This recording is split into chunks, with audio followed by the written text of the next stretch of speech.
Welcome back to What Arty Noobs for General Disturbance. This is the 2128, the Tier 9 Soviet SPG. This one's located on the southwest spawn of Glacier, and it's under the command of talon1958. And yes, this is his first replay of this week to try and get next week's lie-in.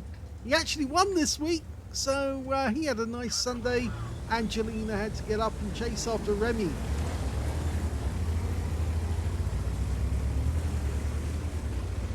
Now it seems that we've got a new member on What Arty Noobs who's unaware of the circumstances of the contest, and I thought I ought to explain it actually.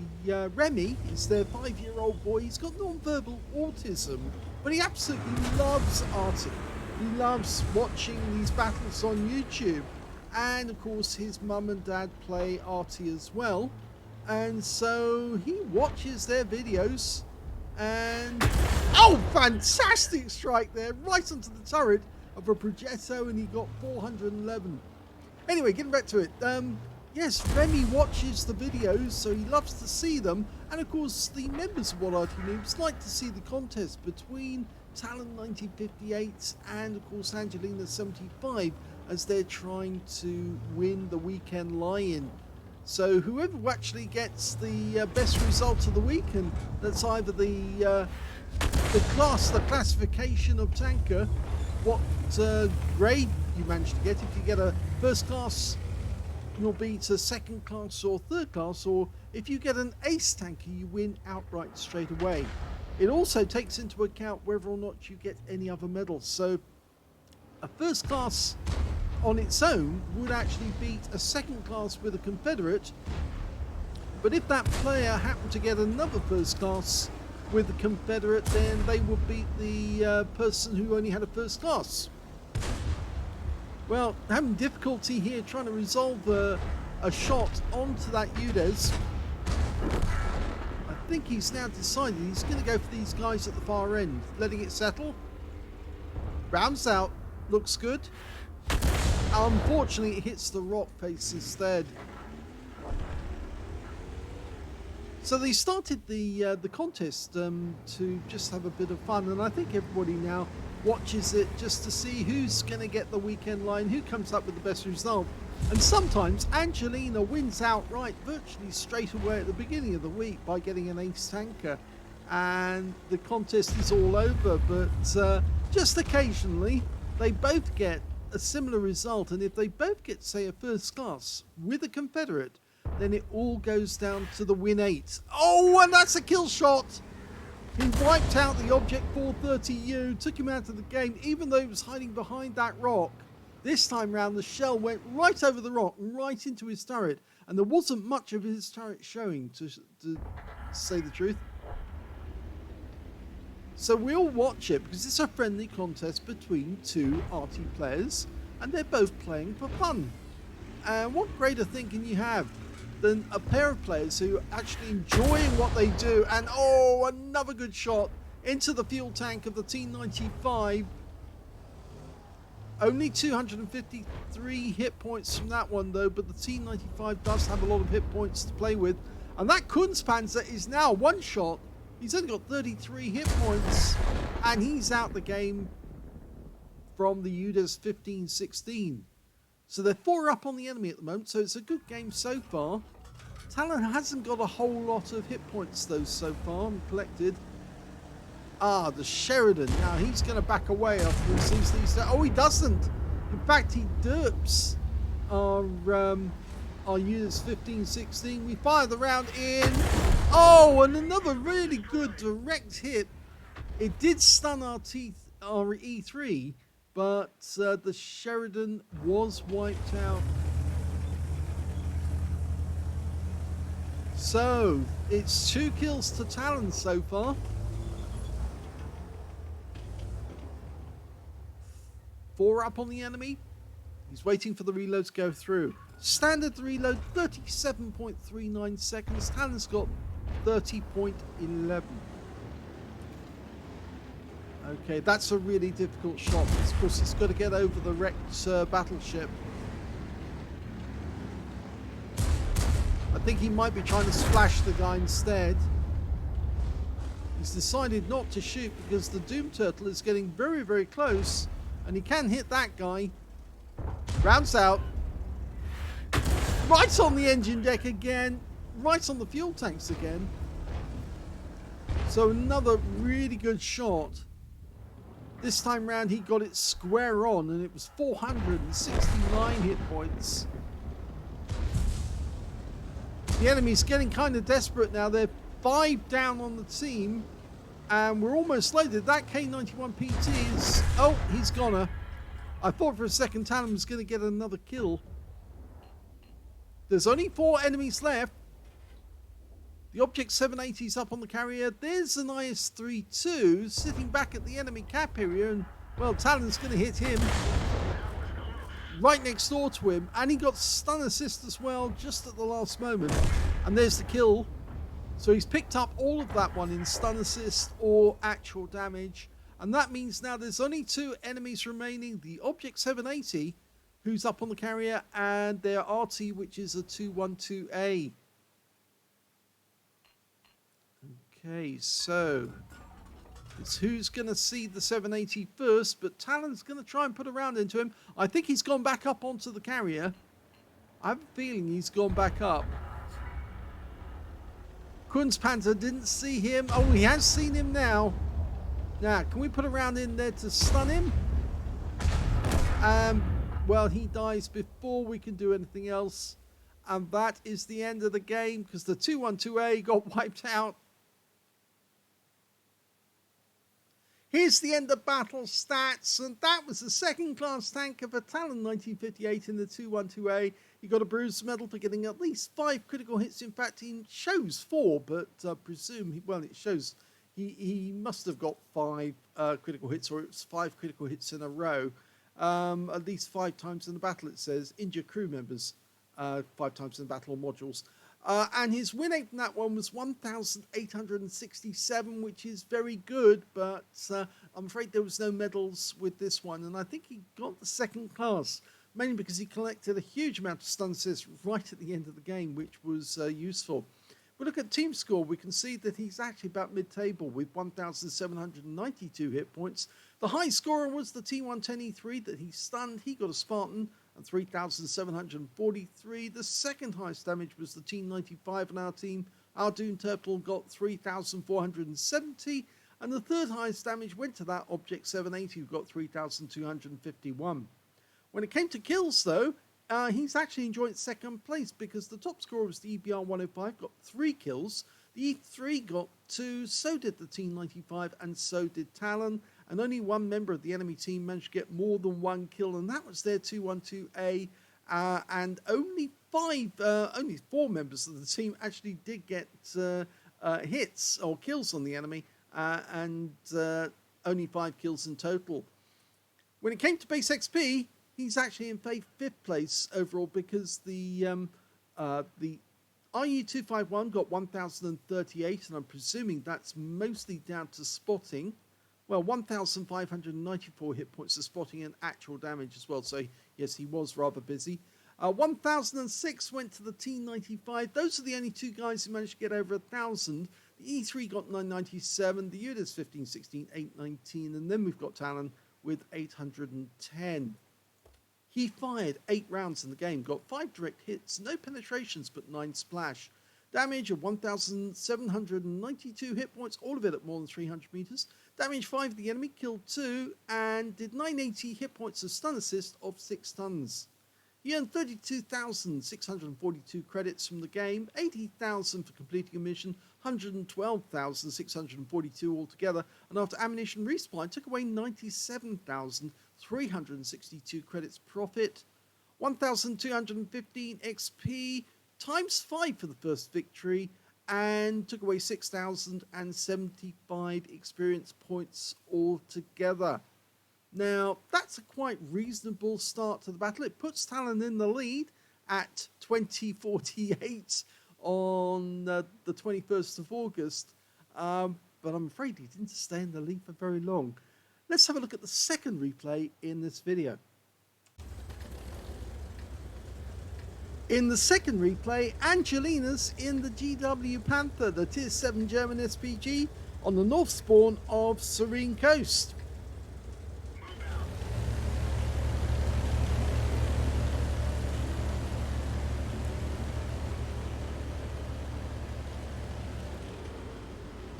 Well, sometimes it's just quite easy to just back up and not to even get any cover at all, though the enemy might actually try to quickly rush towards the enemy cap to get sight of them. I'm not sure that the this LTG, who's been spotted coming towards us, is actually going to do just that, and Angelina's going to get a quick shot into him. She's dialed in, she fires. I think that did hit the side of the building. I think it was RNG that actually made it go to one side, but she might have splashed the LTG at the very least. Okay, standard reload is 25.89 seconds, and Angelina's got a reload of 20.97. So she has knocked a few seconds off. 5 to be precise. Rounds out on that Leo. Oh, right in his path. She did get some splash on him. 4 hit points. But I think she's decided that, yes, she does need to get into cover now, because nobody's seen that LTG for a while. And it's entirely feasible that he could actually sneak up and come through the gap between the rocks into the cap area like a fox in the chicken coop. That would not be good for Angelina if she was sitting out in the wild when that actually happened. Okay, we've seen a mutant, the M6A2 E1 rather. That's the version of the M6 with the 105mm gun and extra armor. Nice hit right in the front for 125, but unfortunately she hit him where he's got heavy armor, because that's where they put the extra applique armor on the front of the vehicle. The mutant, so named because of course it does look like it's got a mutated turret compared to the M6. The second shot went over the top of the engine deck of the mutant and landed behind him, so only getting some stun there. The LTG suddenly appeared near the dip and he's having fun with RT-71. Unfortunately, he takes him out.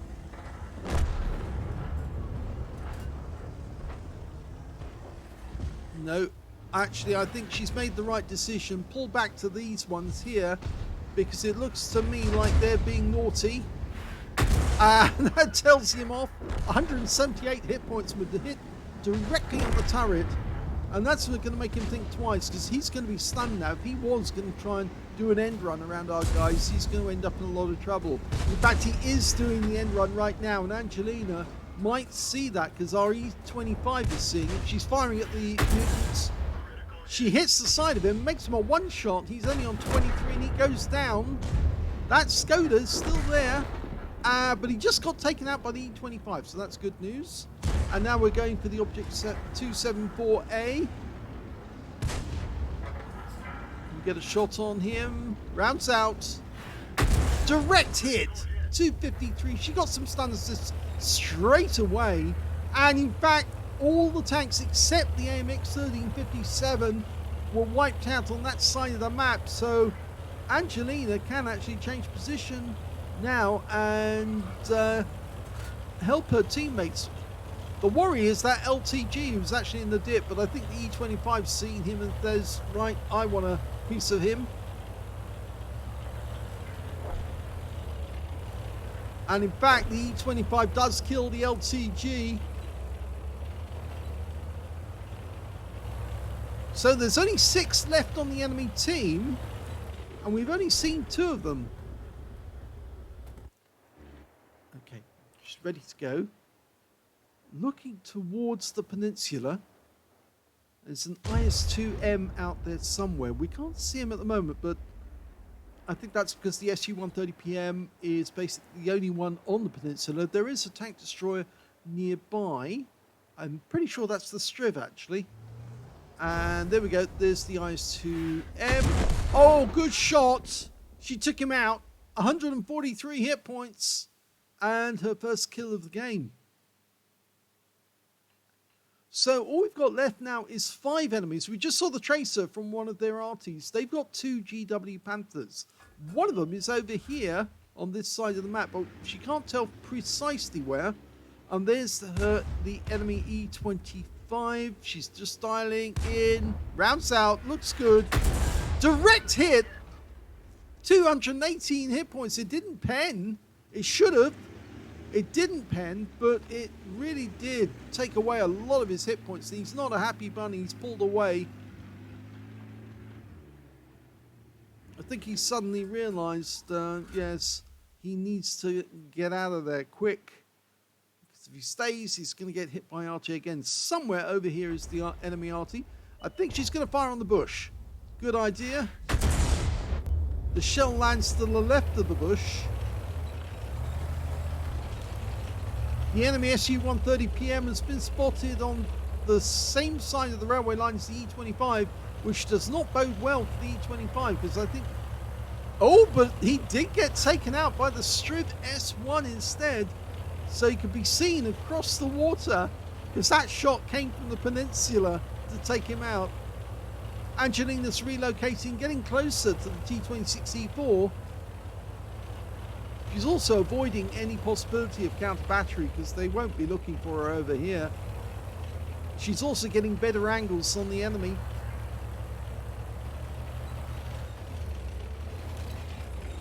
Okay, they just lost their E25. He was taken out by our Su-130PM also on the peninsula. And it's now going into the end game because the only tank destroyer they've got left is the Striv S1 and the 2 Arty. So she's now looking for Tracer. I wouldn't be surprised if one of those GWs has actually moved to a position so he can get a shotgun or a quick shot into one of our guys when they move near the cap area. The E25 is moving into a position where you'll probably be able to spot them. And the other RT on our team is indicating that spot on the map. But Angelina's not looking there at the moment, because that's where I'd expect the GWs to be spotted. Angelina's looking around this corner. And in fact, actually, the guy's coming towards her. He's had the idea to run away. He's going to get one hell of a shot. Rounds out. Oh, what happened there? RNG said no. And the shell actually landed to one side. And we lost the T-26E4 to their GW Panther, the other one. But their GW Panther, the other one, was taken out by the E4. So here comes the other one. And Angelina's loaded. Oh, and she's missed him again. Now, he's probably loaded, and he probably knows that she's here. In fact, yes, he definitely knows she's here. And, oh, it's the Striv who got her. Yeah, you could see his gun pointing in her direction. So we know the Striv is definitely over here. You can see him on the minimap where he was. He was very close to her indeed.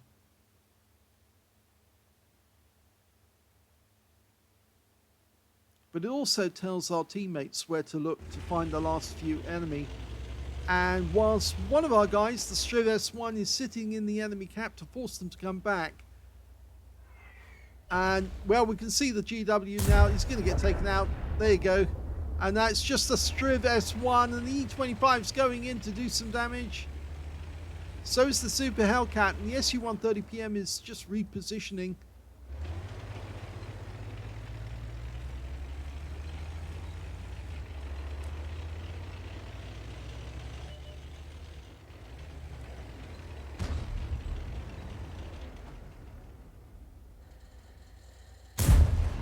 It's a big hit. A 13-centimeter shell just clobbered the Striv, and he's now on his own and isolated and immobile. And at this moment, I think the Super Hellcat and E25 getting ready to double tap him. Meanwhile, the Su-130PM is taking the high ground so he can get a nice, easy shot the moment the guy pops up. Oh! And he gets him from a distance.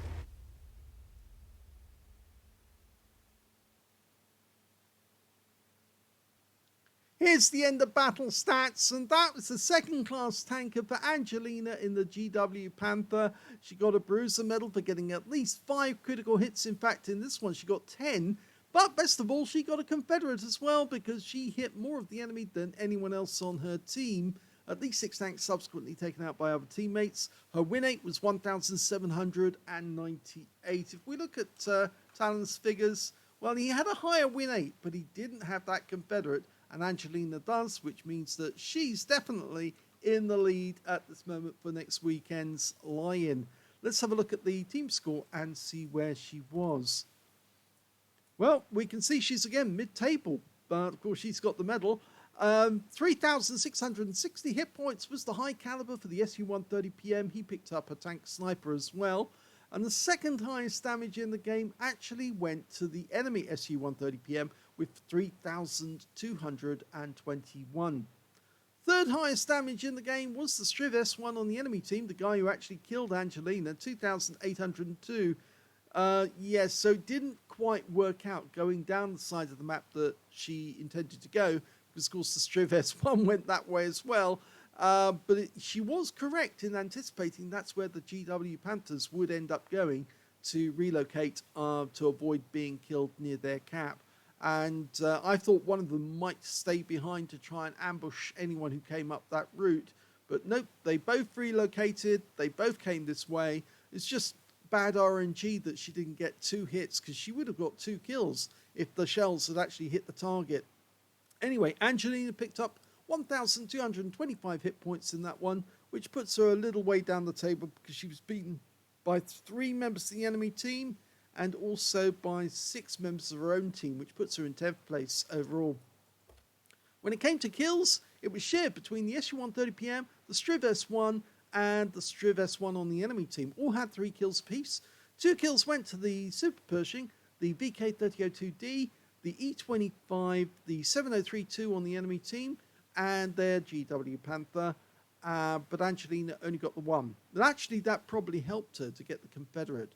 And when it came to base XP, she's still in 7th place on this one, because the top scorer was the SU-130PM with 934, 891 to the Super Pershing, 860 to the Striv S1, and Angelina picked up 751, so she wasn't too far off the top scorers in that game, which means it was a fairly even game with lots of equally good players in the match.